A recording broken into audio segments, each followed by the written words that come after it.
Assalamualaikum warahmatullahi wabarakatuh. Ibu-ibu yang dirahmati Allah, hari ini merasa lebih segar atau tambah loyo Bu? Kalau melihat wajahnya cantik-cantik kok ya Bu. Tadi malam tidurnya nyenyak ya Bu ya. Saya yang nggak bisa tidur Bu, masih terngiang-ngiang atas ekspresi ibu-ibu ketika menghadapi materi terakhir yang luar biasa. Jadi sekarang saya berharap ibu-ibu semua dalam keadaan sehat walafiat.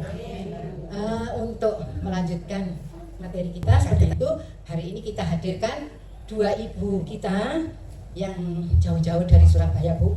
Ini senior-senior kita.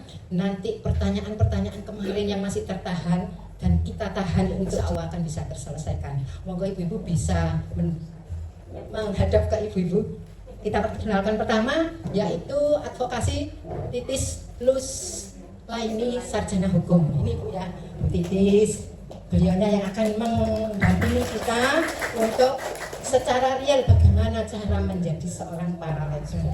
Gitu Bu ya. Atur semua waktunya Ibu. Boleh berbantu dulu satu aja. Boleh. Air beriak tanda tak ada. Air tenang seperti berlian. Izinkan saya ucapkan salam untuk para hadirin sekalian. Assalamualaikum warahmatullahi wabarakatuh. Semangat ya. Kompak tadi. Saya boleh lagi nyapa. Kalau saya sebut Aisyah, jawabnya apa? Terus kemudian kalau saya sebut paralegal Posbakum PDA Gresik, jawabnya Jaya. Ini semangat ya, supaya kelihatan semangatnya. Saya lihat masih seger-seger semuanya.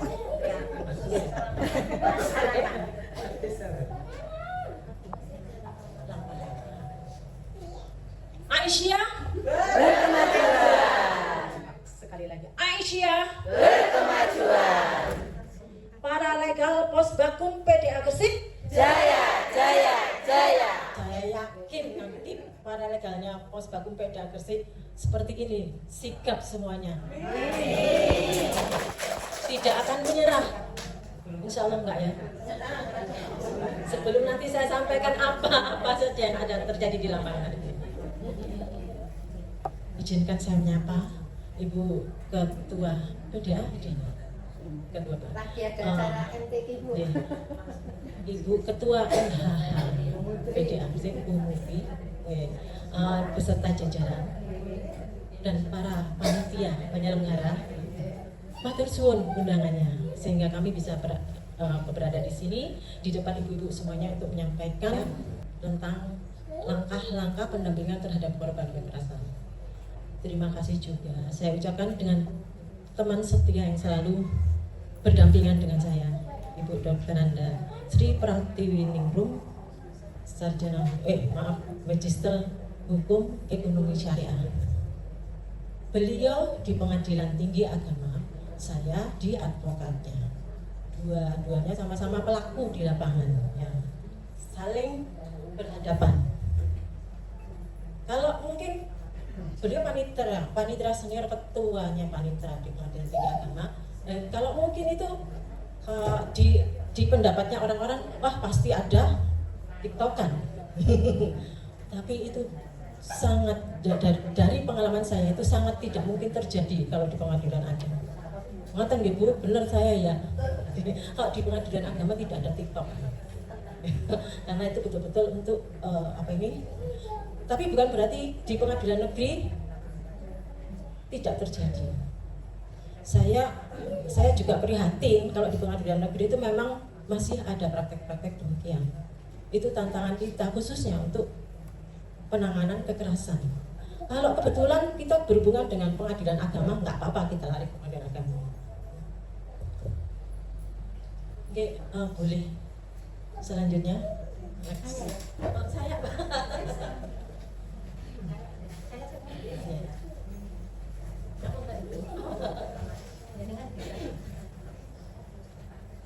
langkah-langkah pendampingan itu ada dua, langkah non litigasi dan langkah litigasi. Kalau langkah non litigasi, di sini kan sudah sudah terbentuk Biksa, sudah terbentuk Bakesos. Semuanya sudah kenal ya, Biksa dan Bakesos sudah kenal ya. Layanan 3 lembaga tersebut, bahwa saya yakin kalau suatu kasus sudah masuk ke ranah hukum, biasanya itu sudah diadvokasi melalui Biksa dan Bakesos. Leadernya biasanya Bakesos, biasanya kebanyakan di Bakesos. Di Bakesos ada konselornya. Sudah tidak mampu lagi diberikan pendampingan oleh para konselornya Bakesos atau Biksa, baru lari ke hukum. Satu-satunya ini jalan terakhir hukum. Nah, kalau sudah memasuki hukum, terus berhadapan dengan hukum, baik itu pelaku, saksi maupun korban, kita itu harus hati-hati. Terutama Posbapumnya Aisyah ini fokusnya di perempuan dan anak dan kaum rentan. Kaum rentan itu bisa ibu-ibu, bisa bapak-bapak. Ada loh bapak-bapak yang lemah, takut istri, takut keadaan. Nah, itu juga fokus kita. Yang pertama, langkah non litigasi. Cermati kasusnya dengan menggali info. Jadi kalau ada yang mengangkat kasus, ada isu, ada orang datang, Bu ini mengalami kekerasan di rumah tangganya, Bu ini mengalami kekerasan seksual, Bu ini mengalami pelecehan. Kita sekali lagi cermati orang bercerita pada kita gali informasinya dan hati-hati. Tapi kita jangan berpikiran karena kita itu para legalnya Posbakum, ndang ngono kasus ndang gede Posbakum. Iya kan, ndang ngono kasus iki wis pasti ya. Boleh berpikiran seperti itu, tapi itu sembunyikan di diri kita sendiri. Tapi kita berusaha untuk menggali secara psikologisnya. Ya, kita juga jadi psikolog dadaan. Ya, psikolog dadaan. Karena menggali informasi dari korban khususnya atau yang mengalami itu tidak mudah bersuara.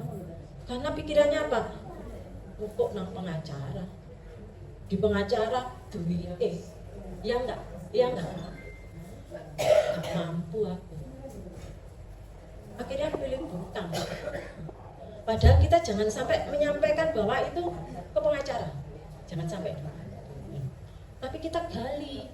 Kita seolah-olah adalah teman buat dia seenak-enaknya curhat kepada kita. Kita gali pertanyaan dan pertanyaan yang tidak menggurui, tapi membuka dia jadi ingin berkata lagi, bercerita lagi. Nah, kita siapkan kertas oret-oretan atau perekam.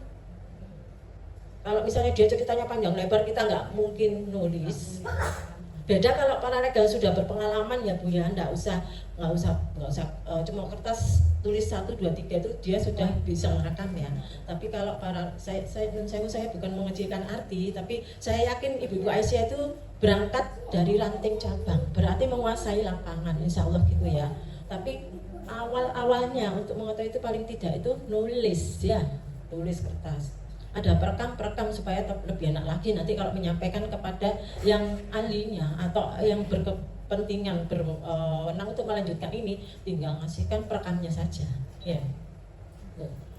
Setelah menggali, bercerita kasusnya, baru kita ini menganalisa setelah menganalisa pendekatan psikologis itu, kita berusaha mengarahkan ke strategi hukumnya. Kenapa saya bilang strategi hukum?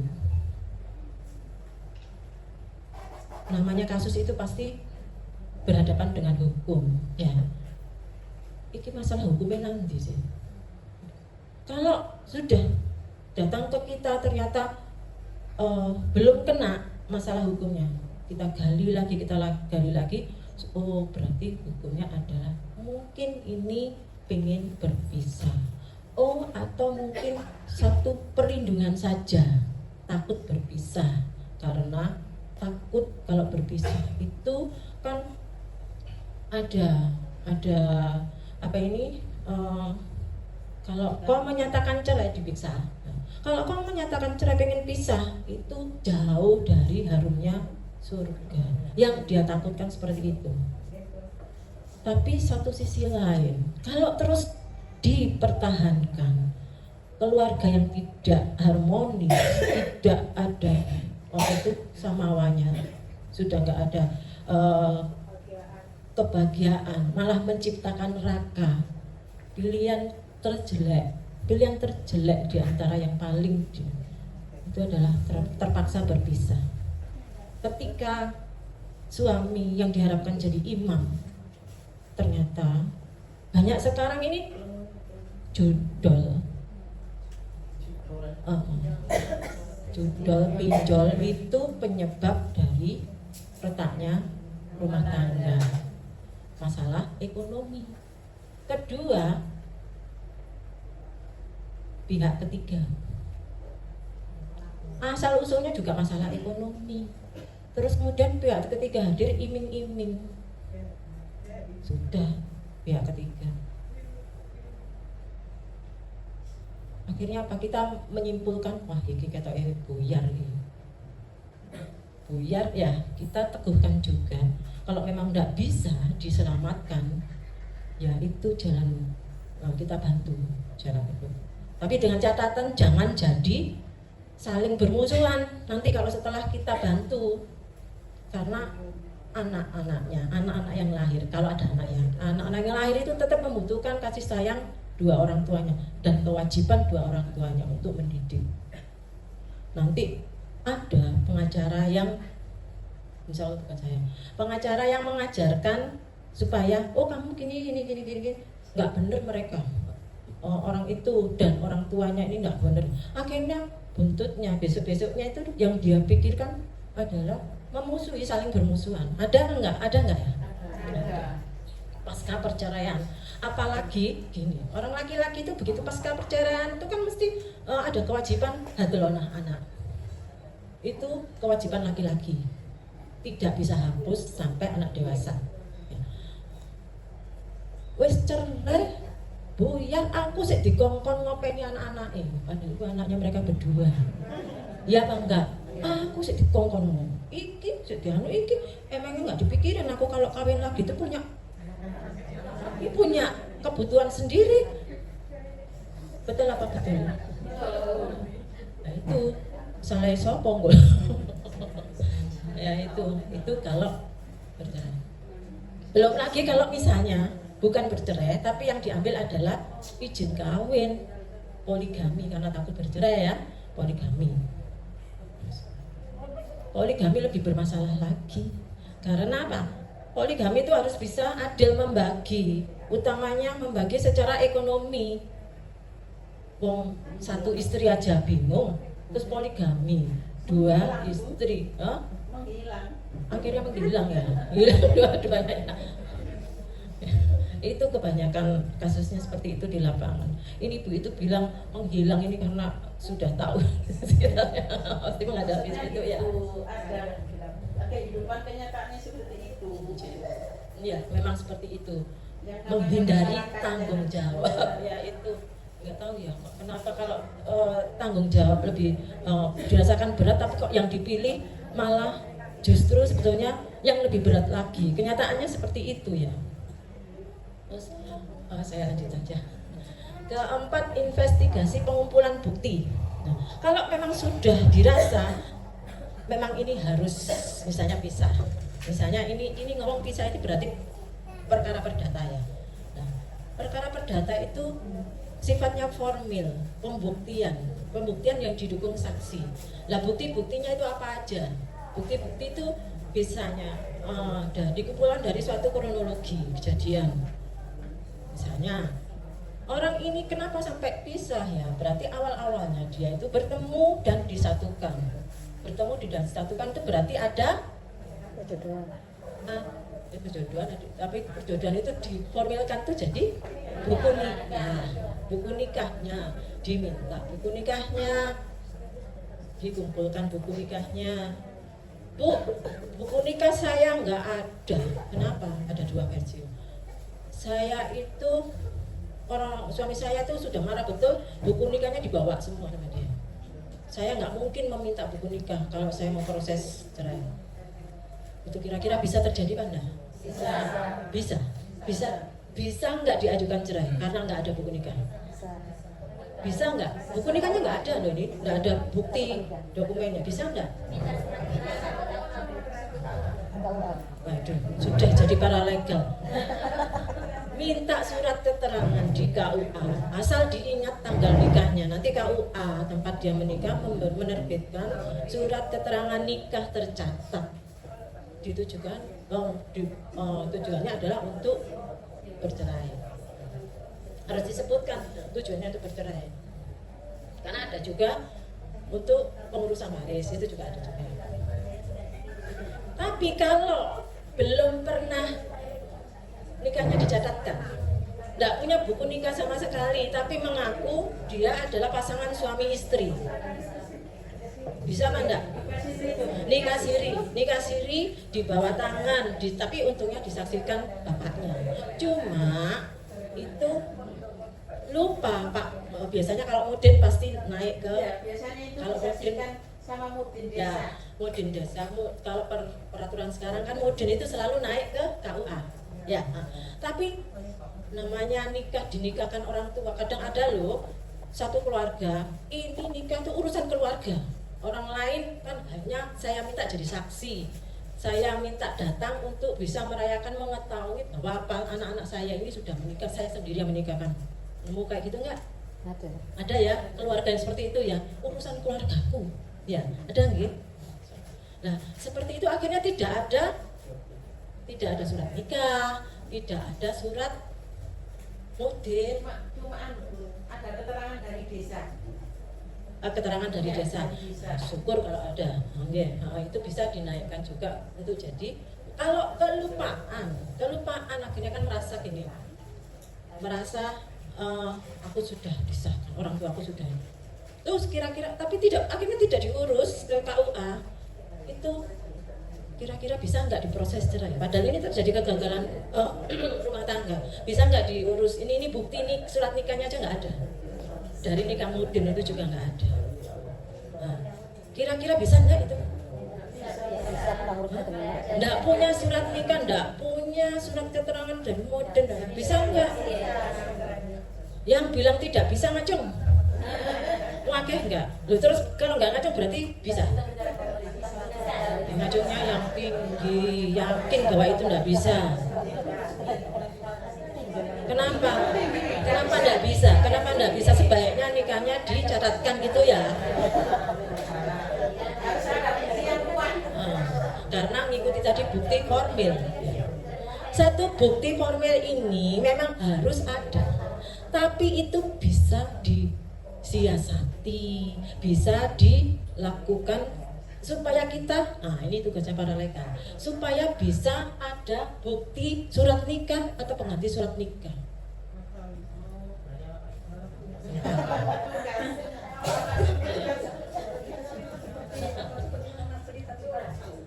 Tidak, KUA itu tidak semuanya mau mengeluarkan pencatatan nikah jika tidak dari mudin wilayahnya. Betul, minta bantuan ke mudin. Pak, jenengan pernah tahu kan keluarga ini? Oh iya, tapi nggak ada. Maukah jenengan bikin suatu ini surat pernyataan apa? Nah itu bisa dijadikan ke KUA supaya KUA memberikan surat keterangan nikah tidak tercatat. Ya, bahwa nikahnya itu tidak pernah dicatatkan. Surat keterangan nikah tidak tercatat ini sebagai pengganti buku nikah. Salah satu bukti sudah bisa terpenuhi, betul-betul. Fungsinya sama sebagai buku nikah. Nah, ini tugasnya para legal. Kalau saya nggak ada para legal ya saya sendiri. Tapi saya berusaha gini pihaknya supaya mengurus karena dia berkepentingan. Saya ada kasus. Sing kawin siri dan kawin siri-sirian. Kawin siri-sirian. Nah ini gini. Saya ada kasus dia nikahnya, menurut dia nikahnya itu di Hongkong karena dia TKI ya. Ketemu dengan kawan laki-laki TKI menikah di sana. Menikah disahkan oleh orang tuanya secara online. Telepon, nggak mungkin bapaknya didatangkan ya. oke saya nikahkan karena itu udah cocok ya.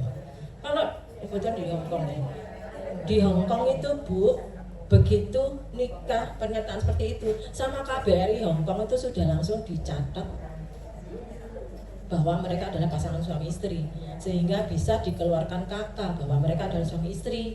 Anak yang lahir itu juga dari suami istri ini karena sah dari bapaknya. Setelah perjalanan pernikahan ada kekerasan, si istri pulang ke Indonesia ya, bawa anak kedua belum lahir. Begitu lahir anak kedua di Indonesia, ngurus Dukcapil baru bermasalah.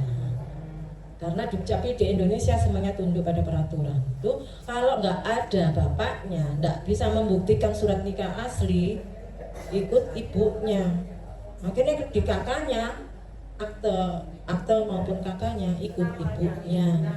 Ya, padahal anak pertama ada bapaknya karena Hongkong ya. Terus di Indonesia jadi terus cerai, namanya meyakini nikah siri, cerai kulek buyar setelah 6 bulan, masa idah hilang 6 bulan, itu sudah dianggap cerai.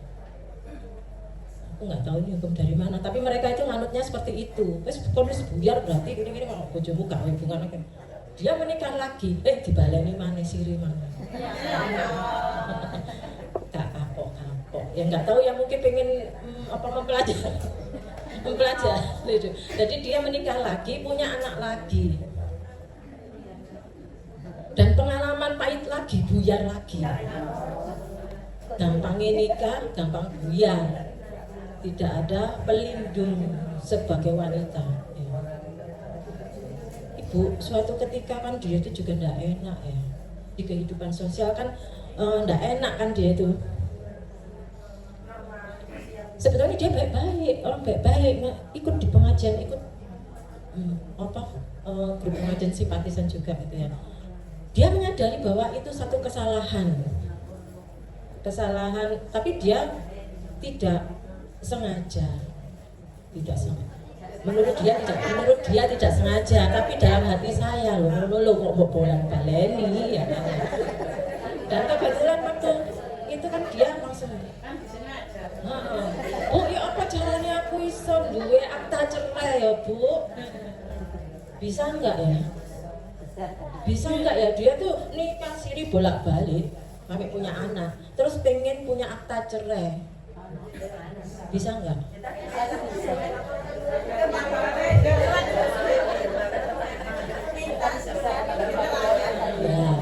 satu itu tadi minta tolong siapa yang maaf, kan penyebabnya kan bapaknya ya, kalau bapaknya masih hidup bikin surat pernyataan, nanti bisa kemudiannya KUA menerbitkan keterangan nikah tidak tercatat. Itu digunakan untuk pertama ya, itu diajukan isbat cerai namanya, langsung satu produk pengajuan. Jadi minta tolong permohonan ke pengadilan agar nikahnya disahkan. Hakim tidak tahu ya kalau dia itu siri atau siri-sirian, tidak tahu, tapi minta disahkan karena buktinya bapaknya. Ada KUA mengeluarkan tidak tercatat ya, agar disahkan, itu namanya diisbatkan.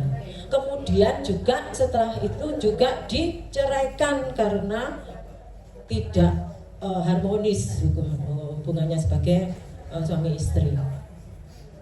Jadi bisa ya isbat cerai namanya.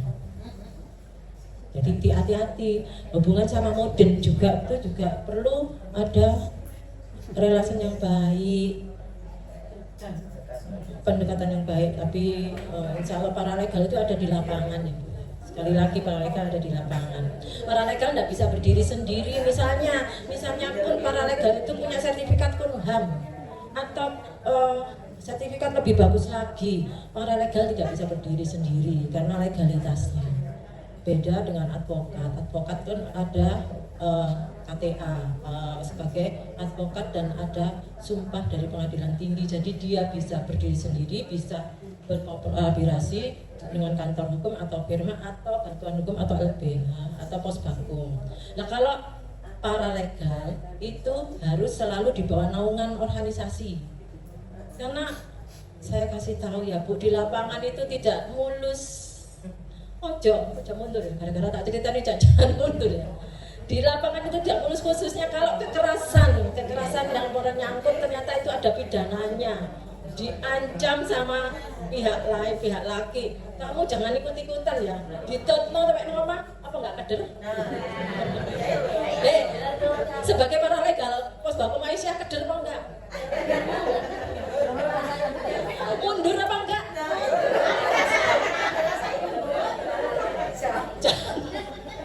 Aisyah Muhammadiyah itu organisasi besar.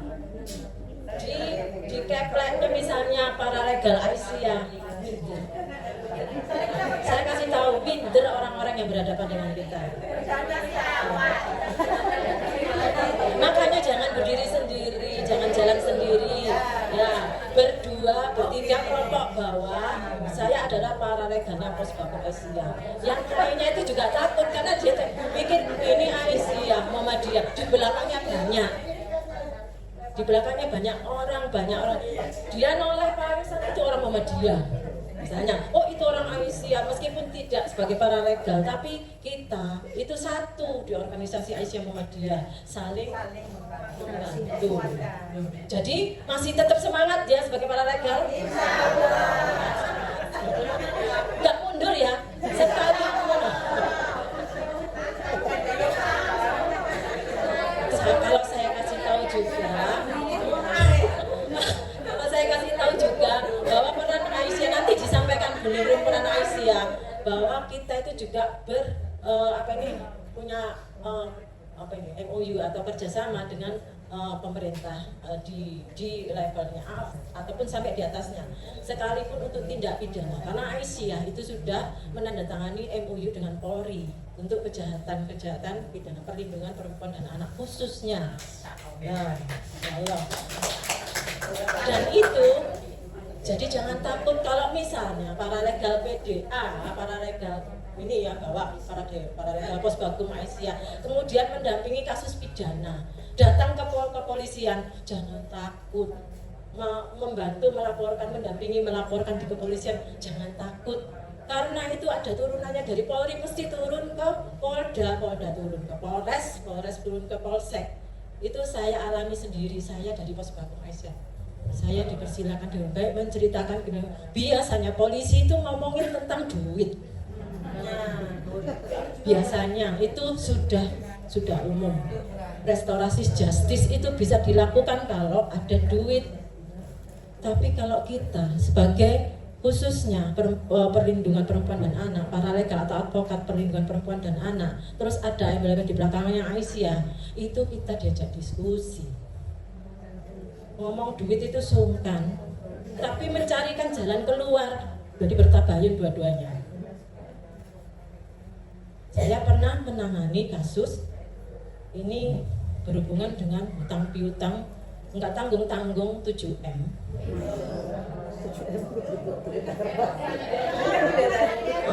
Yang dilaporkan di kepolisian itu 4M. Yang melaporkan adalah wis karena nggak dibayar mending podo ae tak laporno cek dikurung. Ya, biar aja ada kepuasan sendiri kan kalau dilaporkan ke kepolisian kok dikurung ya. Ternyata setelah saya ini bukannya membela orang yang salah, enggak ya. Saya mendudukkan permasalahannya, saya sampaikan bagaimanapun kalau berhutang tetap harus dibayar. Itikadnya itu tetap harus dibayar ya. Sampai orang itu merasakan ikhlas, oh kok nggak kira mampu bayar, ya kan seperti itu ya. Nah kalau saya dapat dari mana uang? Nah kamu kan punya rumah, nah kamu kan punya usaha, nah kan sehari-hari klinikmu juga jalan. Itu kan kalau kamu punya etikat berapapun kamu bayar supaya orangnya itu merasakan oh dibayar, oh ada. Meskipun misalnya cuma bayar 5 juta, itu dari ini 7 tahun. Ya. Nah, hitung-hitung jadinya 7 tahunan, 10 tahun kok kayak beli rumah aja ya. Nah, itu ya kita nunggu keikhlasan dari si yang utangi kamu. Kamu utangi juga caranya juga bohongi investasi gitu Pak. ya itu juga tidak bisa dibalut dengan bisnis karena nggak bisa dibuktikan bahwa kamu mengajak ada investasi, ada program itu, tapi kenyataannya kamu berhutang. Dia mengakui utang. Nah, dilaporkan ke kepolisian untuk dikurung. Ini saya ini kalau ngajak dia untuk panggilan di kepolisian, saya ngajak dia pasti dia dipakai rompi kuning. Tapi saya ngadep sampai masukkan ke ruangnya Kanit sendiri. Di situ pun saya juga dimarahi Kanit, dikira saya bela. Saya bilang, Pak, ini wewenangmu, saya yakin ini wewenangmu, mbok nggak apa-apa, kena pidana penipuan penggelapan itu sudah haknya kepolisian pidana. Jadi kita nggak bisa menyelamatkan. Tapi sama-sama manusia. Saya bilang, ibu ini anaknya baru keluar dari rumah sakit. Nanti kalau sudah siap mental, saya akan ajak ke sini. Entah apa, terserah dari kepolisian. Mau berunding atau mau tindakan kepolisian, terserah. Nah, kok sampai sekarang dibebaskan. Dalam artian bebas itu tidak dikurung, tapi dikembalikan kepada pihak. Unsurnya diberatkan pada utang. Jadi polisi itu tidak serta-merta langsung bahwa bisa ditahan. Polisi juga manusia dan kadang-kadang cara berkomunikasi itu juga menentukan bahwa seseorang itu akan ditindak sesuai yang apa yang kita takutkan atau ternyata di luar ekspektasi kita, ternyata dia dibebaskan. Bu, nanti ini atur aja mereka berdua, para pihak itu, supaya saling menemukan solusi bagaimana supaya utangnya itu bisa terselesaikan, sehingga tidak perlu dibawa-bawa ke kepolisian lagi. Padahal ada unsur penipuan penggelapan yang menurut polisian ini ringan dibandingkan utangnya ini selesaikan ini aja. Dan apa yang dilakukan yang saya dampingi ini berterima kasih luar biasa. Saya bilang, loh, jangan berterima kasih pada saya, sampai masih punya kewajiban bayar utang. Selesaikan sendiri sama yang bersangkutan. Tapi dia bilang terima kasih luar biasa karena tidak dikurung. Ancaman kurungannya memang 7M itu ya Bu ya. Ancaman kurungannya itu minimal 3,5 itu sudah nggak tawar-menawar. Dari ancaman 7 tahun jadi 3,5. Bayangkan 3,5 orang 2 hari 2 malam di kepolisian aja sudah wegah, apalagi 7 tahun, 3 tahun ya. Kembali lagi ke laptop. Saya takut nanti habis waktu. Nah, pengumpulan bukti sudah, identifikasi para pihak. Jadi dari kasus yang disampaikan, isu yang disampaikan itu kemudian setelah investigasi pengumpulan bukti itu kan bisa dilakukan kalau pidana, ini bahwa dia adalah pelakunya, korbannya yang mana, terus saksinya siapa saja, minimal saksi itu 2 ya Bu. Yang satu tuh yang paling kuat, yang satunya itu mengiyakan juga tidak apa-apa. Setidaknya itu punya mendengar cerita meskipun katanya. Yang perdata siapa yang jadi pemohon atau penggugat, kemudian siapa yang jadi termohon atau saya salah ketik tergugat, ini ngantuk. Terus yang dimohonkan, saya salah ya, coret termohon jadi tergugat. Terus ke-6 kronologi kejadian. Kronologi kejadian itu harus dari awal. Misalnya paling gampang, misalnya kasus perceraian. Awal-awalnya adalah bahwa suami si A binti menikah dengan si B bin ini di kantor kantor urusan agama, disaksikan oleh itu. Kedua, kemudian mereka sudah menjalani hubungan suami istri, ada dukul, ada anak dilahirkan. Itu salah satu kronologinya. Kemudian dalam perjalanan rumah tangganya ada masalah ini disebutkan. Nah, akhirnya si laki-lakinya menghilang karena pertengkaran ini tidak balik-balik lagi selama 1 tahun ini. Si istri kemudian mengajukan gugatan.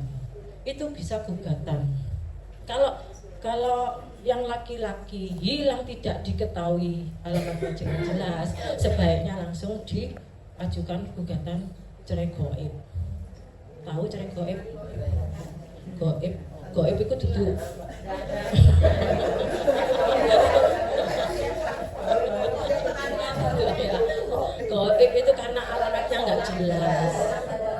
tidak bisa dihubungi, atau bisa dihubungi tapi alamat pemanggilan tidak jelas.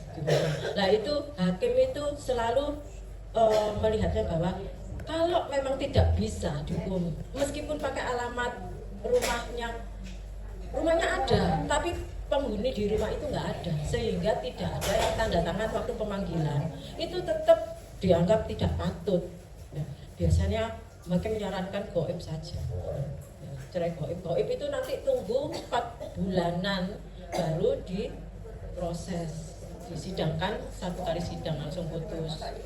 Itu kenapa 4 bulan lama? Karena disiarkan ke seluruh Indonesia, ke kelurahan-kelurahan seluruh Indonesia melalui pengadilan lama dan agak mahal. Tapi bisa juga first take seandainya diketahui rumahnya jelas, orang tuanya masih ada, jadi pemanggilan itu ditandatangani. Nah itu bisa first take tanpa kehadiran tergugat. Itu juga bisa 1-2 kali persidangan, maksimal 3 kali persidangan. Itu kalau perdata. Tapi kalau misalnya waris ini ahli warisnya sudah tersebar di mana-mana, terus nggak bisa hadir, kira-kira selesai nggak ya? Perkara penetapan ahli warisnya ini tersebar di mana-mana. Misalnya kan salah satunya itu ada di Gresik misalnya, salah satu di Gresik, sehingga bisa disidangkan di Pengadilan Agama Gresik. Ini kalau ahli waris yang lainnya sudah tersebar di Sulawesi, Bali, Kalimantan, Sumatera, mereka tidak bisa hadir. Itu kira-kira itu bisa selesai enggak? Ahli waris goib. Gini ya Bu, kalau legal itu sampaikan bahwa kalau khususnya penetapan ahli waris, apalagi untuk objek yang akan dihibahkan, dihibahkan atau objek yang akan dijual belikan, seyogyanya hadir lebih dari 60%. Misalnya ada 10 ahli waris, itu paling enggak itu 6 atau 7 hadir. Ya, yang lainnya itu bisa disiasati dengan surat keterangan tidak hadir, tapi menyatakan setuju dengan apapun yang menjadi keputusan majelis hakim. Tapi kalau lebih banyak yang nggak hadir dipakai surat ini, saya yakin hakim tidak akan mau.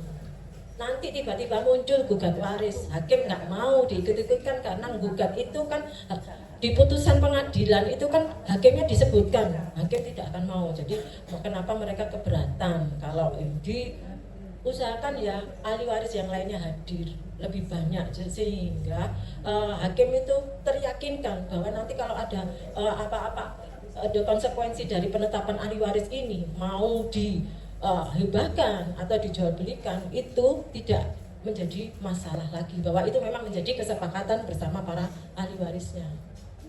Oke. Saya minta tolong langkah non litigasi itu sudah sampai di situ kronologi kejadian. Selanjutnya adalah langkah litigasi. Ini kalau langkah litigasi ini sudah masuk bersama-sama dengan advokatnya, didampingi advokatnya. Ya, setelah melalui langkah non litigasi tadi, membuat surat kuasa. Oh, berarti dikuasakan kepada pos bakum. Ya, pos bakum dalam hal ini ada advokatnya, advokat yang ditunjuk oleh pos bakum. Bikin surat kuasa, juga misalnya itu berbayar kalau pos bakum biasa. Aslinya pos bakum itu bantuan hukum, memberikan bantuan hukum secara cuma-cuma kalau tunduk pada undang-undang LPH. Tapi diperbolehkan juga menerima bayar. Tapi yang ini siapa nanti jadi tanggung jawab? Yang menjadi tanggung jawab pos bakum nanti ada BIMTEK tersendiri ya, karena tujuannya sebetulnya pos bakum itu adalah untuk membantu orang-orang duafa, orang-orang yang bermasalah dengan hukum, miskin, duafa, yang tidak bisa mengakses dengan advokat atau bantuan hukum lainnya karena terkait biaya. Selalu dalam pikiran orang yang bermasalah dengan hukum itu adalah saya nggak punya biaya. Kalau nggak percaya, ibu bersinergi dengan kelurahan. Saat kelurahan mendatangkan para kader-kadernya, selalu dalam pikiran mereka, aku nggak sanggup biayanya. Selalu seperti itu. Padahal di Aisyah ada ditawarkan semaksimal mampu dia bayar, itu pun nyicil. Terus pos baku mulai apa? Jadinya amal usaha itu kan mesti ono batine. Nggih. Kata kelihatan kalau sekolah, rumah sakit itu amal usaha ketok batine. Lah pos baku iki dikongkon memberikan bantuan hukum tapi cuma-cuma loh ngikuti aturannya. Terus oleh duit teko ndi? Katanya Pak Tari, kalau kita menolong, Maukah di lapangan ke para legal itu susah-susah ternyata nggak punya apa, nggak dapat apa-apa, maukah? Ini pertanyaan kedua. Kendor apa kendor? Bu, di pos vakum membantu orang tua apa? Itu sejalan dengan dakwanya Aisyah, membantu orang tua. Jangan khawatir kalau tiba-tiba orangnya datang memberi amplop untuk pos vakum. Bu, saya mampu membayar karena kasusnya urgent. Ditolak apa enggak? Kasus saya urgent, Bu, saya mau bayar ini. Ditolak apa enggak? Karena kita bantuan hukum itu harus cuma-cuma. Ditolak apa enggak? Diterima, boleh diterima, kita menghargai ya. Diterima uang ini nanti masuk di pos vakum, ada pos-posnya sendiri. Nanti di Kumham itu akan ada semacam penilaian bahwa masukkan uang-uang dari infak itu dikategorikan infak ya. Infak artinya bukan uang kasus ya. Infak terus urunan dari pengacaranya, urunan dari teman-teman, urunan dari kaleng sosial. Ini bukan berarti bahwa orang tidak berbayar ya. Boleh berbayar semaksimal mampu. Artinya di bawah standar. Misalnya di luaran kasusnya itu 5 juta misalnya ya. Jasanya 5 juta. Tapi kita jual di bawah 5 juta nyicil bisa. Itu yang bisa kita lakukan seperti itu. Uang seperti itu adalah untuk transportasi jenengan, ada alokasinya, dicatat di keuangan pos vakum. Jadi nggak takut lagi ya, ada transportasinya, ada uang anunya juga tetap ada. Bahkan ini ya, saya punya teman jadi paralegal itu lebih kaya dari advokatnya karena dia dari hulu ke hilir semuanya dia menguasai, bahkan dia bisa membayar advokatnya. Ini ada kasus seperti ini, kamu tak bayar 3.500.000 mau apa enggak? Advokat itu kan ada sisi profit dan ada sisi sosialnya, itu yang dipegang oleh advokat, sumpahnya di pengadilan tinggi seperti itu. Jadi tidak harus semuanya berbayar, tapi harus punya sisi sosial. Bu, saya nanti kalau dimakan terlalu panjang waktunya. Nah, itu jadi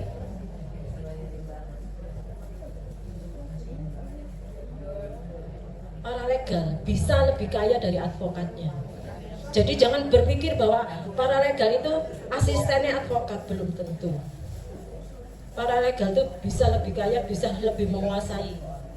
Teman saya itu tidak ada background sarjana hukum, tapi dia menguasai semuanya. Kasus-kasus tanah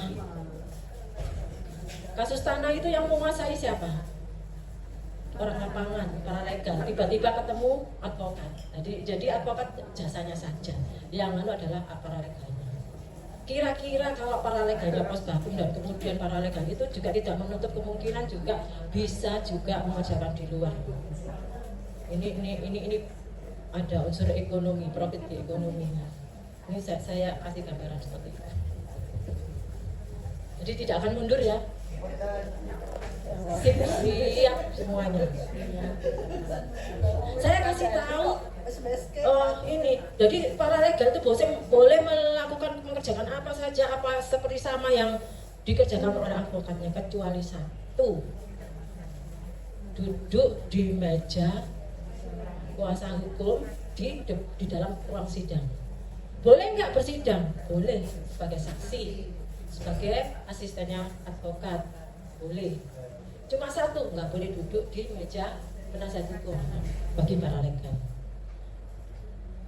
Wah, aku asistennya advokat. Advokat enak duit apa? Umumnya berpikiran seperti itu. Tapi karena paralegal itu biasanya menguasai di lapangan, dia juga bisa pilih-pilih. Aku tidak mau advokat ini, aku mau advokat ini. Paralegal yang menentukan. Advokatnya gak kooperatif, advokatnya gak paralegal yang menentukan. Dan jangan salah, banyak PKPA pendidikan khusus profesi advokat itu menelurkan advokat-advokat, tidak semuanya bisa beracara, tidak semuanya bisa praktek advokat, tidak semuanya bisa aktif, dan banyak juga mereka hanya punya KTA saja, tidak pernah beracara, tidak pernah berada di dalam surat kuasa pun ada seperti itu. Jadi tetap lebih menangan paralegalnya. Hidup paralegal. Soalnya ada yang ngantuk.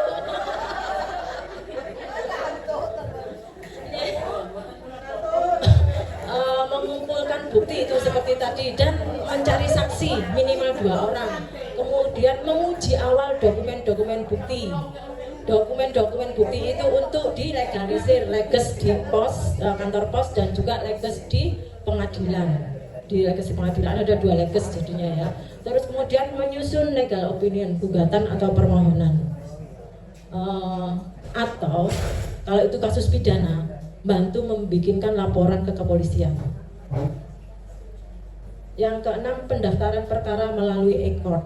E-court ini yang dipunyai oleh, sementara ini dipunyai oleh advokat. Tapi nanti pihak itu boleh mempunyai advokat. Tapi biasanya pihak itu gaptek dan tidak tahu caranya. Terus aku harus bagaimana bikin permohonan, gugatan, tidak tahu, akhirnya pasrah percaya sama advokat. Nah, advokat itu memang lebih menguasai di e-court karena sekarang zamannya semuanya peraturannya pendaftaran pengadilan, bersidang di pengadilan itu melalui e-court.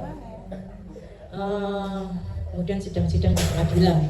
Sidang-sidang pengadilan ini dihadiri para pihak. Jika para pihak dan didampingi atau diwakili kuasa hukumnya, advokat. Jika para pihak itu tidak bisa hadir karena kantor atau dia bekerja di luar kota, meskipun KTP sesuai pengadilan di mana diajukan, itu nanti bisa diwakili oleh advokatnya saja. Yang saya lanjut ya. Lanjut. Lagi. Terus. Administrasi wajib. Surat tugas. Kalau namanya pos bakum, itu mesti ada surat tugasnya, baik untuk menangani perkara non litigasi maupun litigasi. Surat tugas maksudnya non litigasi dan litigasi di sini adalah kalau litigasi itu akan lanjut kepada pendaftaran pengadilan, sidang-sidang dan di kepolisian. Tapi kalau penanganan awal oleh paralegalnya itu namanya juga non litigasi. Itu tetap ada surat tugasnya. Nah, surat tugas ditandatangani oleh ketua Posbakum dan sekretaris Posbakum dan stempel menindih sedikit pada nama sekretaris. Itu seperti standarnya surat menyurat di Aisyah. Surat tugas bisa atas arahan dari koordinator litigasi untuk perkara-perkara litigasi dan non litigasi. Jadi koordinator litigasi itu bisa membawai perkara litigasi dan non litigasi. Tapi surat tugas yang arahan oleh non litigasi hanya untuk perkara non litigasi. Kalau perkara itu hanya non litigasi, nggak ada melibatkan litigasi, itu boleh oleh koordinator non litigasi. Lanjut Bu. Ya punten. Alur penanganan perkara.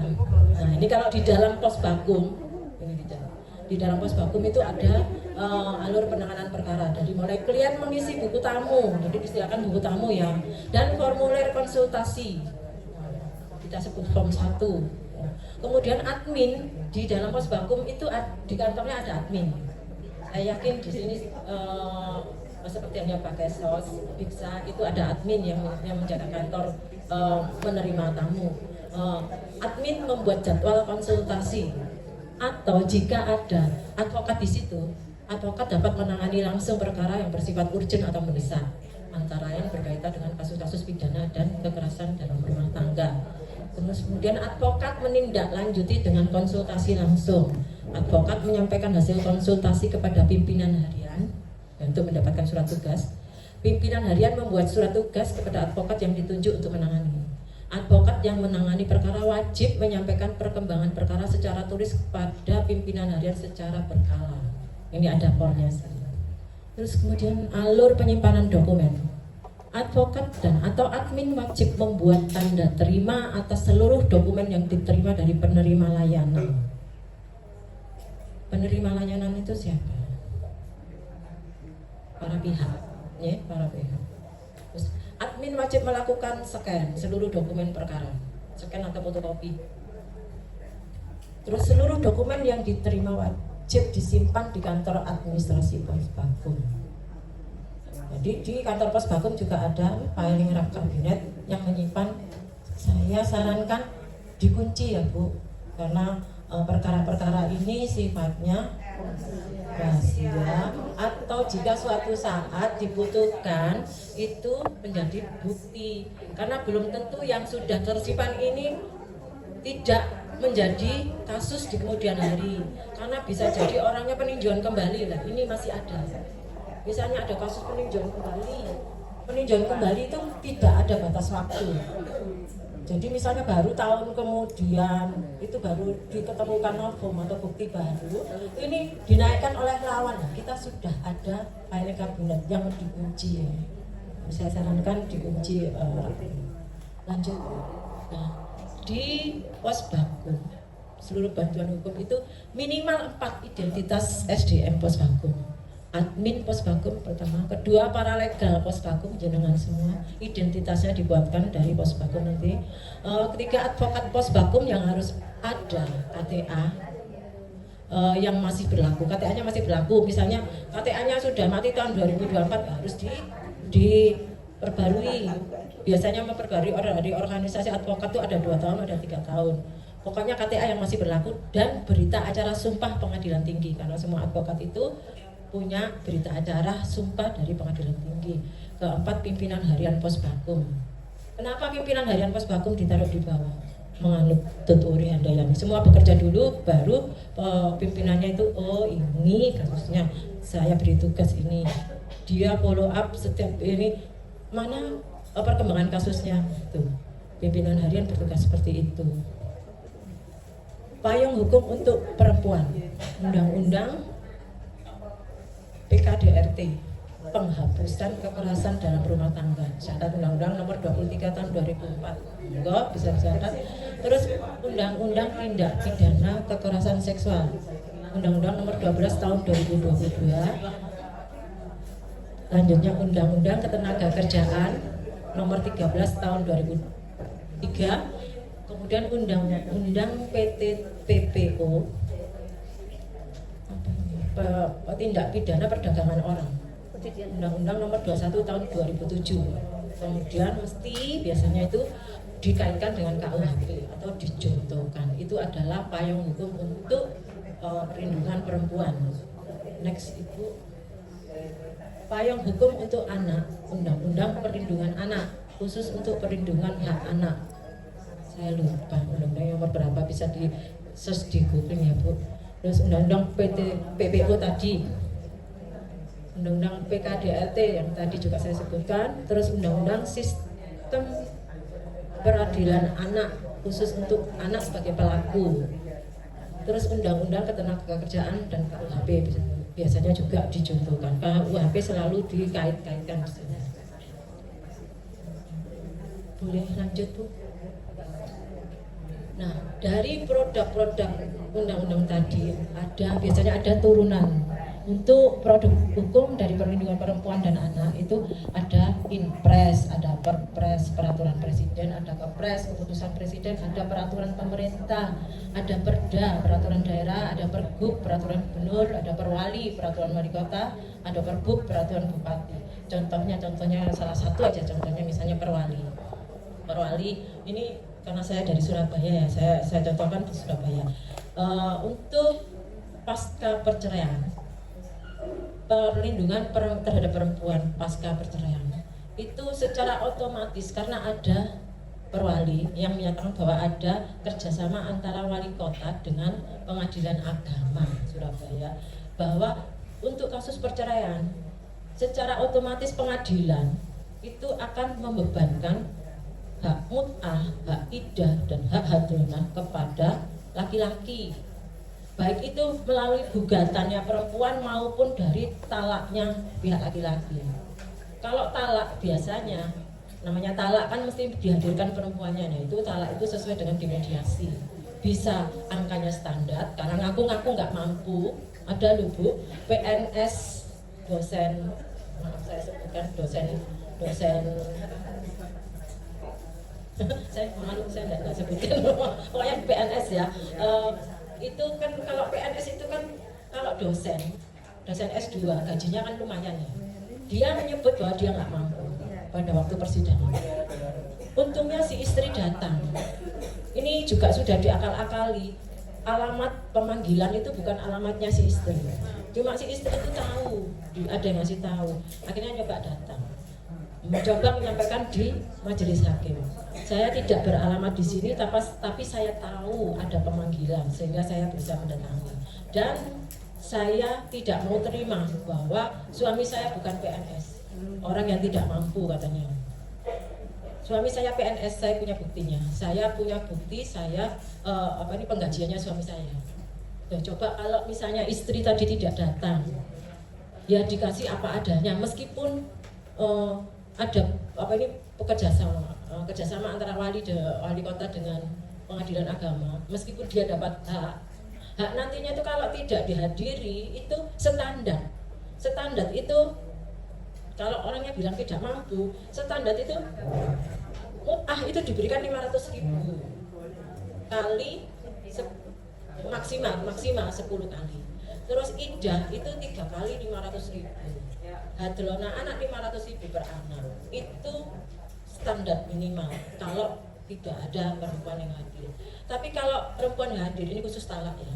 Tapi kalau perempuannya hadir menyampaikan kan ada negosiasi di situ.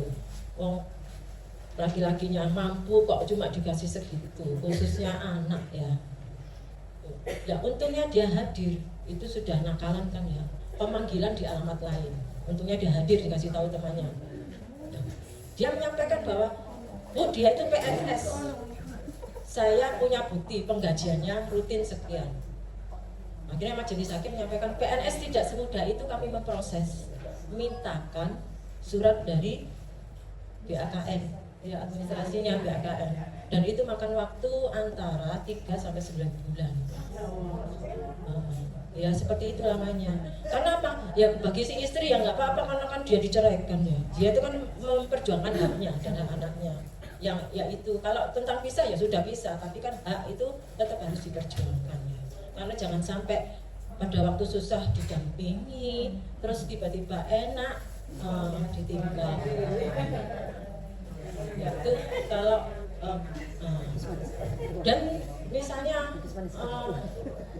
gugat cerai goib tadi ya itu ya, itu tanpa kehadiran pihak laki-laki, mau tidak suka tidak suka, si laki-laki itu tetap kena hak mut'ah, hak iddah dan hak ghanimah. Jadi ada ya tiba-tiba itu tergugat, itu telepon saya, Bu, saya mau memindahkan KTP saya karena saya pindah kerja. Kok tiba-tiba sama Dukcapil saya dipanggil, sama Dukcapil saya disuruh ke pengadilan agama. Ini hubungannya apa, Bu? Saya dimarahi. Ibu kan yang memproses perceraian saya, gitu. Saya bilang itu ada kerjasama dan hak-hak jenengan sebagai laki-laki yang harus diwajibkan memberikan nafkah mut'ah iddah kepada dan anak kepada mantan dan anak-anak sampean, itu harus itu ada salinan putusan dan ada aturannya. Kalau sampean tidak mau, dia kan belum ambil. Saya kan tidak menceraikan, tapi sampean menyatakan cerai. Ada pernyataan cerai pada waktu proses itu. Jangan pura-pura tidak tahu. Sekarang ini dia itu sudah bersama orang lain. Terus ya terpaksa dia harus datang ke pengadilan untuk menyelesaikan dukcapilnya supaya KTP-nya bisa dilanjutkan. Itu kira-kira dia sudah melalui 5 tahun, 4 tahun. Meskipun dengan perwali itu baru 4 tahun atau 3 tahun ya. Perwali Surabaya. Ya, Surabaya itu memang lebih dulu karena Eri Cahyadi itu memang menyatakan perempuan pasca perceraian jangan sampai dikorbankan. Ya. Itu tiba-tiba udah muncul seperti itu, jadi otomatis itu harus diberikan dari si siapa itu laki-laki. Baik itu dia mentalak atau digugat itu pasti ada prosesnya. Meskipun pada waktu gugat si perempuan itu merasa aku gak butuh duit, aku betul-betul aku capek. Engkau kalau aku minta uang, minta ini pasti nggak akan dikasih. Meskipun dia berujar seperti itu tetap keluar nanti di salinan putusan. Dan ini menular di pengadilan lainnya. Nanti mungkin disampaikan Bu Ningrum tentang kerjasama dari wali kabupaten DPD dengan pengadilan agama tentang hak-hak perempuan pasca perceraian. Ini betul. Perda tadi untuk perlindungan perempuan adalah untuk tujuan perlindungan. Di setiap provinsi daerah memiliki perda sebagai bentuk implementasi dari undang-undang. Begitu juga di tatanan kota maupun kabupaten seperti yang saya sampaikan. Peraturan tersebut dipergunakan sebagai dasar dari pembuatan kebijakan publik yang dijalankan pemerintah yang biasanya berisi tentang pembagian peran, tanggung jawab, serta mekanisme berjejaring dalam penanganan kasus perempuan dan anak, pemberdayaan, pencegahan, dan rehabilitasi dan lain-lain. Ibu bisa lanjut, Bu. Oh, ini sudah masuk kasus-kasus, contoh-contoh kasus. Ini kasus ini apa nanti disampaikan ya? Disampaikan di grup atau gimana? Ini kan waktu untuk pemaparan materi sudah pas waktunya, tapi masih tinggal 8 menit kalau jam saya, Bu ya. Oh, nggih. Nah, ini biasanya kan ada tanya jawab. Tapi saya lihat di slide-slide Ibu ini ada semacam tugas atau role play itu. Role playing untuk kasus. Apakah ini Seharusnya pikir seperti itu, tapi karena saya lihat di bagaimana rundown itu kan ya ada role play, ada ya sendiri ya. Oh, beda. Berarti bukan hak saya ya. Oh, begitu. Tadi sudah di luar. Kalau Yeah. begitu, yang ini nanti mungkin akan diselesaikan pada saat jamnya Bu Ningrum atau bagaimana? Nanti Atau tugas ini sebagai PR atau bagaimana, Bu? Banyak soalnya. boleh Saya lihat banyak. boleh sebagai PR aja. Iya. Terus ke bawah aja. Terus Bu, ini kan semua sudah. Oke. Jadi bagaimana Ibu? Tugas-tugas ini ada 10 kasus, mungkin nanti berkelompok bisa dikerjakan berkelompok saja. Mungkin. Ya kita kan insya Allah nanti punya grup ya Bu ya. Ada Jadi sendiri. bisa nanti dibagi Ya. oleh panitia dengan kasus-kasus yang ada. Ya. Nah berarti ada waktu masih 6 menit jam saya. Ya. Monggo ibu-ibu kalau ada yang ingin didiskusikan dengan Bu Titis. Assalamualaikum warahmatullahi wabarakatuh. Waalaikumsalam. Saya Ika dari PC Amanat. Berdasarkan pemaparannya Bu Titis, kalau untuk para legal itu ada tanda panel ya. Jadi sebagai legalitas kami untuk mendampingi gitu kan ya. Ya kemarin ada beberapa ibu-ibu yang menanyakan, katanya ada sertifikat gitu kan ya. Ternyata dari pemaparan Bu Titis tadi ada identitas ya, semacam KP atau bagaimana gitu, ID card gitu ya. Jadi itu kan nanti akan sangat membantu kami gitu loh, meskipun kita tidak perlu mengenalkan aku para legal gitu loh, hanya memakai ininya aja gitu. Terus yang kedua tadi memaparkan juga kalau para legal itu bisa menghandle ya kasus itu, kecuali duduk di kursinya advokat gitu kan ya Bu ya. Berarti tugasnya para legal itu sangat luas sekali ya, tidak terbatas walah hanya pendampingan ya kemarin itu bayangan saya yang saya punya itu pendampingan kalau ada korban gitu loh. Ternyata paralegal itu lebih luas dari situ gitu loh. Jadi sampai bisa bayar advokat di sana gitu. Jadi apa ya? Jadi saya agak gambiar gitu loh, malah kok ternyata bisa seluas nonton gitu loh ya. Jadi apa ya namanya? Jadi mulai dari penanganan korban tadi ada apa menerima aduan atau mungkin kita melihat langsung gitu ya. Jadi menemukan bukti dan laporan dan lain sebagainya ke polisi itu semuanya kita berjalan terus berarti ya Bu ya.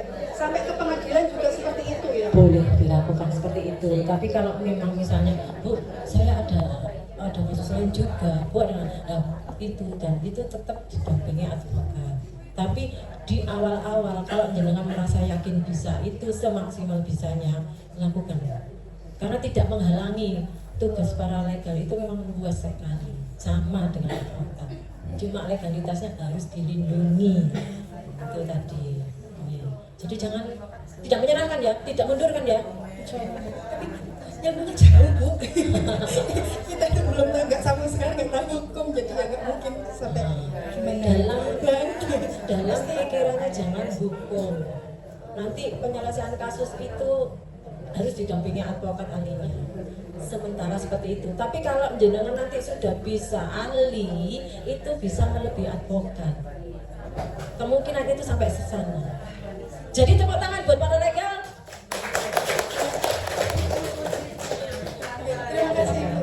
Saya Atin dari PCA Sidayo. Mungkin yang ingin saya tanyakan itu saya tertarik dengan ketika kemarin saya melihat ibu-ibu ada yang memberikan sebuah kasus bahwa untuk kehadiran para saksi itu kan dibutuhkan di persidangan. Nah, tadi disinggung juga sama Ibu Titis bahwa semua para saksi itu harus di persidangan juga. Nah, apakah dimungkinkan untuk melakukan video conference di peradilan tersebut? Di praktek lapangannya seperti apa? Gitu. Aja.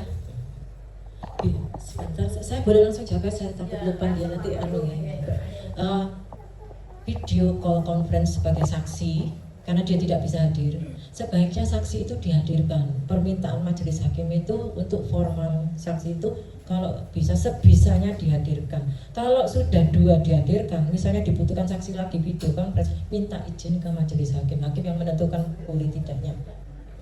Berarti dalam praktek lapangan itu boleh ya Bu ya? Boleh Dan jika diizinkan. dan itu biasanya dilakukan di peradilan di tempat saksi bermukim. Misalnya di luar kota atau misalnya beda provinsi. Misalnya proses pengadilannya di Jember, di Gresik ini ya.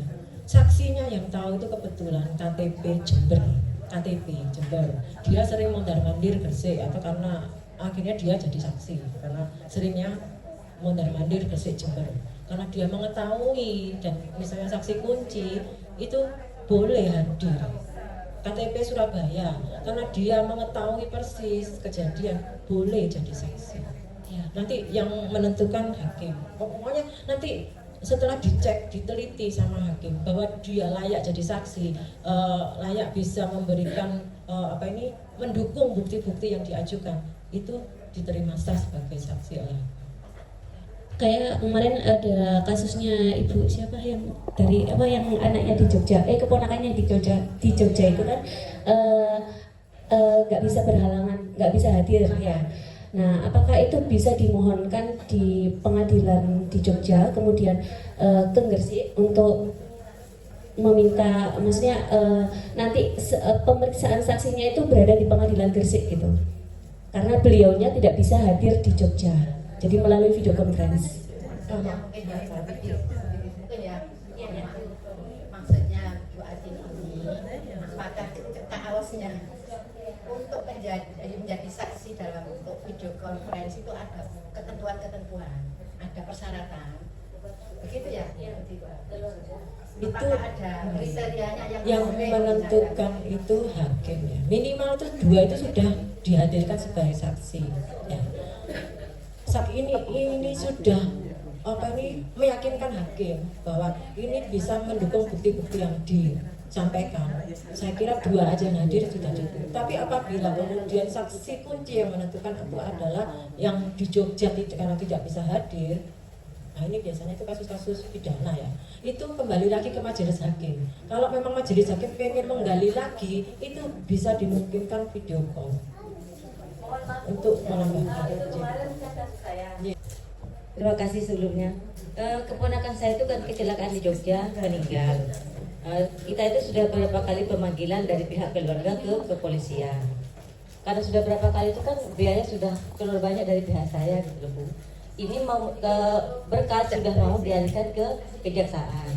Terus saya memohon dari pihak keluarga saya itu bagaimana kalau digantikan pihak tempat keponakan saya bekerja itu kebetulan dia kerjanya di bandara YIA itu. Saya mau gantikan posisi keluarga untuk menghadiri di pengadilan berikutnya, menggantikan keluarga gitu Bu, supaya tetap bisa menyaksikan persidangan itu. Nah kepolisian itu awalnya menerima, terus dia tuh mengajukan ke tingkat yang ke atasannya. Nah di situ atasannya itu tidak mau, harus pihak keluarga itu hadir di situ. Nah saya bilang ini keberatannya, kita ini jauh dari Pulau Bawean menuju Jogja itu tidak sedikit dana yang akan kami keluarkan untuk itu. Karena kita sudah pemanggilan kepolisian sudah berapa kali, gitu, minta keringanan supaya digantikan pihak bandara, karena pihak bandara itu menyanggupi akan mendampingi terus karena ini anak buahnya. Gitu. Itu kan masuk akal juga bukan Bu? Pertamanya kita sudah tanda tangan di atas materai. Pihak bandara itu menyanggupi menghadiri mewakili keluarga. Tapi lama-lama mereka menolak, pihak kepolisian itu tetap menuntut kita. Lah saya gini, nah nanti kalau nggak ada wakil saya di situ, apakah keponakan saya itu akan mendapatkan keadilan yang sebenarnya karena meninggal? Seperti itu Bu. Terima kasih. Itu kasusnya karena meninggal kecelakaan dari hak-hak yang akan diurus gitu ya. Iya. Seharusnya itu bisa, itu kepolisian aja yang agak ribet. Sebetulnya itu bisa dilakukan dari pihak otorita di kepala di mana ponaknya kerja. Sebetulnya itu bisa, itu haknya. Nanti mungkin Bu Ningrum bisa menambahkan bagaimana. Bu Ningrum mungkin ada ya itu aturan-aturan ini ya. Kalau selama ini sih belum ya. Maksudnya untuk persidangan itu memang harus dihadirkan. Itu belum pernah. Jadi kalau misalkan itu kebijakan hakim atau penyidik atau polisi, kita kembali ke kebijakan itu Bu ya. Itu biasanya pengacara itu harus bisa meyakinkan hakim, meyakinkan kepolisian betapa perlunya dihadirkan kepala atau Pak Otorita yang bisa mewakili di mana anak jenengan bekerja. Itu seharusnya itu bisa dilakukan, atau memberikan izin karena kesaksiannya sangat penting. Itu kadang-kadang itu kan masih di kepolisian ya Bu. Kalau di pengadilan itu biasanya kalau sudah sampai di pengadilan biasanya cukup dari kepalanya saja itu sudah bisa menjadikan satu bukti formal. Tapi memang kalau di kepolisian itu memang mereka tuh takut bahwa ini nanti tidak akan diyakini oleh pemeriksaan selanjutnya di pengadilan, nanti takutnya ini nanti jadi batal. Kepolisian itu merasa ragu, takut itu. Apalagi ada yang MD meninggal dunia, itu sesuatu yang harus bisa meyakinkan kepolisian. Saya pernah ada korban itu meninggal dunia karena ketidaksengajaannya. Itu ya tetap harus hadir, apapun bentuknya dia harus hadir. Sampai bosnya akhirnya memberikan izin dia untuk menghadiri. Itu kalau ada korban meninggal dunia itu memang seperti di kepolisian ya Bu.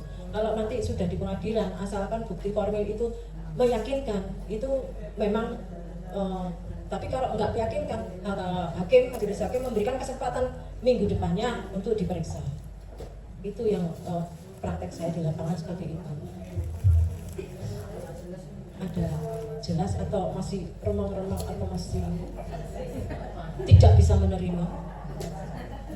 Saya tambahkan sedikit ya Bu. Terima kasih. Assalamualaikum warahmatullahi wabarakatuh. Jadi gini, pertama karena ini adalah ranahnya pidana ya, maka aturan aturan persisnya memang kami belum pernah tahu, tapi ini menjadi PR tadi yang bersangkutan dengan siapa tadi yang tanya? Itu bisa nanti kebetulan kita juga banyak teman-teman di kepolisian dan sebagainya, kita tanya aturannya karena ini tadi terkait dengan kepolisian. Nah, untuk di persidangan di pengadilan itu kembali kepada kewenangan hakim, ketua majelisnya ya, yang menangani perkara itu apakah itu sudah dianggap cukup bukti yang sudah ada atau masih dibutuhkan telekonferensi tadi.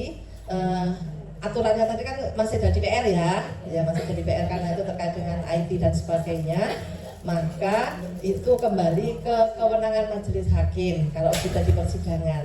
Cuman yang nanti dari pidana yang di kepolisian dan sebagainya nanti kita cari aturannya yang pasti ya, karena hukum itu harus pasti. Jadi misalkan undang-undang atau perma atau perda atau apa itu pun itu harus tertulis gitu ya. Nah ini kan kita belum tahu dan harusnya kemarin dari pihak keluarga itu menanyakan apakah ini tidak ada aturannya Pak Polisi untuk kami itu bisa datang secara online itu, karena dengan alasan tadi ya jauh terus biaya dan sebagainya, apakah keluarga ini tidak kerja kalau harus liwat-liwat seperti ini itu ya, tidak ada kepastian. Nah itu juga kan harus ada perlindungan, jadi ada yang namanya perlindungan saksi dan korban, itu juga ada ininya sendiri, lembaganya sendiri. Jadi nanti kalau misalkan kesulitan seperti itu, cari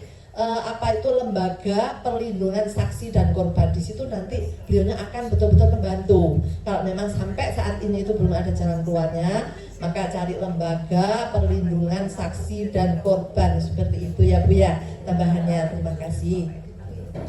Suwun Gunung Ruh telah menambahkan, mudah-mudahan puas. Jadi Bu, ada lagi. Assalamualaikum warahmatullahi wabarakatuh. Saya Ani dari utusan cabang Wringinanom. Ini ya Bu ya, di sini saya tidak mengajukan pertanyaan, tapi saya sedikit pengalaman aja. Pengalaman sharing aja, karena gini, awalnya itu ada sebelum saya ikuti pelatihan ini tuh ada dari PDNA, pelatihan hukum tentang kekerasan anak dan ibu. Itu kita bertim insya Allah 5 waktu itu di Hotel Horizon. Nah kebetulan setelah mengikuti pelatihan itu, lah kok darulah dari tim yang ikut itu kena kasus. Kasusnya gini Bu Ibu ya, kasusnya itu anaknya memang aktif, kronologinya aktif. Terus sama temannya itu sering kadang bertengkar, namanya anak-anak Bu ya, sedang bertengkar, baik lagi, nanti bertengkar lagi, itu sering terjadi, entah itu di sekolahan, di TPI, atau bahkan teman bermainnya di sekitar rumahnya. Setelah itu, ada kasusnya itu bertengkar dan si anak tadi melapor kepada orang tuanya nggak terima ya Bu, biasanya gitu nggih, orang tuanya nggak terima. Nah itu mendatangi anak itu, saya katakan si A, karena namanya A ya, A duduk di sebelah jalan, duduk enak Bu, nyantai, duduknya itu nggak sama temannya, nggak lagi bermain, nggak lagi apa. Tiba-tiba didatangi si ayahnya yang tadi bertengkar, yang anaknya nangis tadi. Terus nggak terima, waktu itu langsung nggak ditanya, nggak diapa, langsung kayak di lehernya itu dicekek. Nah kenapa kamu langsung gitu, anaknya kaget, langsung tiba-tiba nangis Bu, menjerit dan pulang. Setelah itu mamanya kan nggak terima, langsung ke rumahnya si pelaku tadi. Si pelaku juga emosi Bu, sampai terlontar gini, nggak apa-apa kamu kalau nggak itu sama anak nggak terima, ayo kita ke polisi, ayo kita ke hukum. Saya sudah tahu hukum gitu, karena ibunya sudah pelatihan di ikut PDNA. Ya, saya layani, oke, gitu dengan PD-nya Bu ya. Terus sudah tahu kronologi bagaimana, dianya juga ke puskesmas dulu Bu, visum, terus ke Pak Lurah, ke Pak Polo dulu itu waktu itu, ke Pak Lurah, terus call sama Mbak Tari, waktu itu MC-nya juga Mbak Tari dan yang mengisi juga Mbak Tari.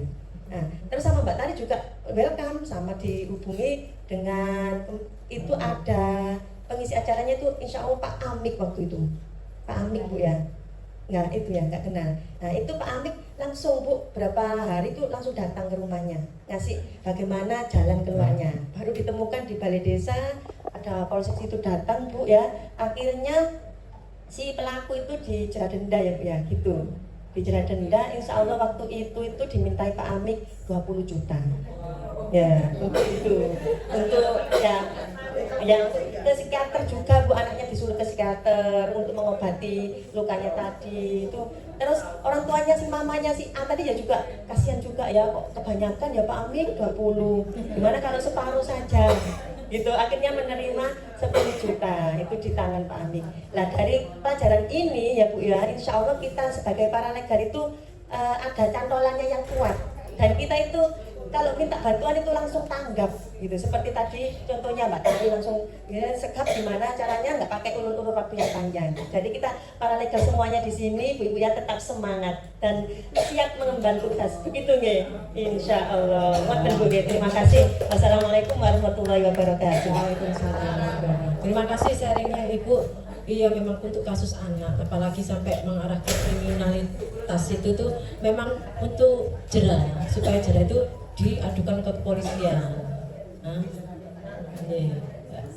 Supaya jerah gitu maksudnya. Kalau tentang duit itu di kepolisian memang nggak bisa dihindari. Tapi insya Allah nanti kalau pos bakum, para legalnya pos bakum IC berada di sana, negosiasi itu sangat dimungkinkan supaya tidak jadi 20 juta hilang. 10 juta itu sudah cantik, dan sakjane para legal itu juga diajak makan.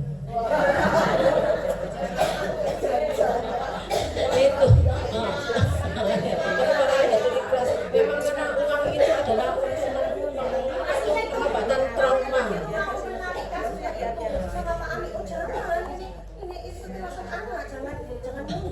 Iya, betul itu supaya jerah, betul memang betul itu pasti. Oh iya, saya juga pernah itu kematian yang tidak sengaja, orangnya yang membuat meninggal itu yang tidak kesengajaannya itu dikenakan 50 juta. Karena korbannya itu harus dikirim ke rumah orang tuanya di Kuala Namu, Medan. Saya cek dengan teman-teman di kargo itu untuk jenazah dan pengirimnya itu minimal 2, itu berapa? Saya lihat, saya hitung itu nggak sampai 9 juta. Akhirnya saya tawarkan 15 juta. Dengan kondisi saya dapat duit. Saya jujur ya, saya dapat duit dari situ nego, tapi uangnya itu bukan untuk saya ya. Saya sebagian makan, tapi ya untuk itu ya. Itu ada duit di situ memang. Itu tergantung kita bagaimana mengelola uang itu. Ya, tidak semata-mata murni keringat kita infak betul-betul untuk ini pos bakum, tapi kita juga ada berkahnya juga di situ. Ya, pertanyaan terakhir. Ya. Assalamualaikum warahmatullahi wabarakatuh. Waalaikumsalam. Nama saya Ibu Saama dari BJ Amanyar. Di sini kami akan menanyakan masalah satu rumah tangga, yang mana ini dalam satu rumah tangga itu ada ketidakcocokan Bu.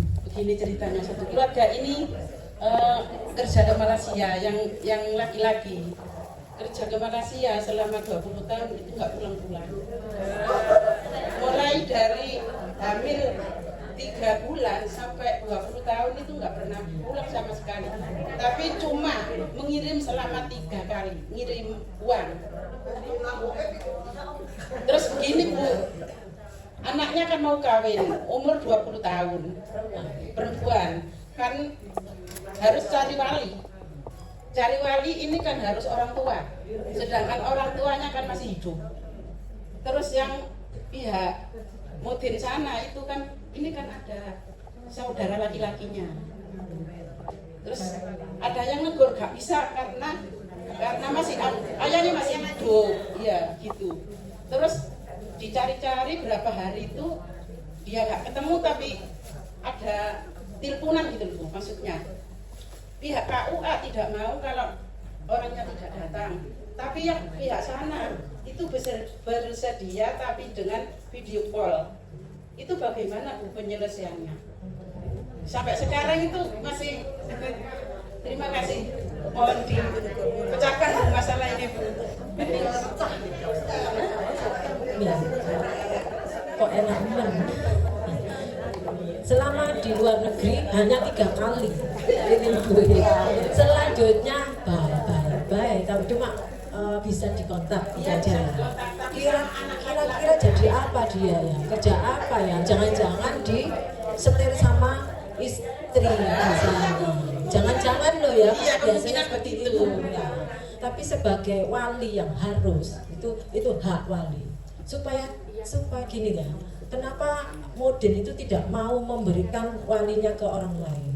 Karena orang tuanya masih hidup. Menghindari ada tuntutan karena ketidakwenangan sebagai wali yang menikahkan, itu ada tuntutan. Nah, untuk menghindari itu tuh bisa loh diajukan penetapan wali karena bapaknya gini. Jadi diajukan ke pengadilan agama penetapan wali nikah. Ternak-ternak si ikan teri. Teri diternak-ternak di dalam kolam. Karena telah sampai di penghujung materi, ku akhiri dengan salam. Assalamualaikum warahmatullahi wabarakatuh.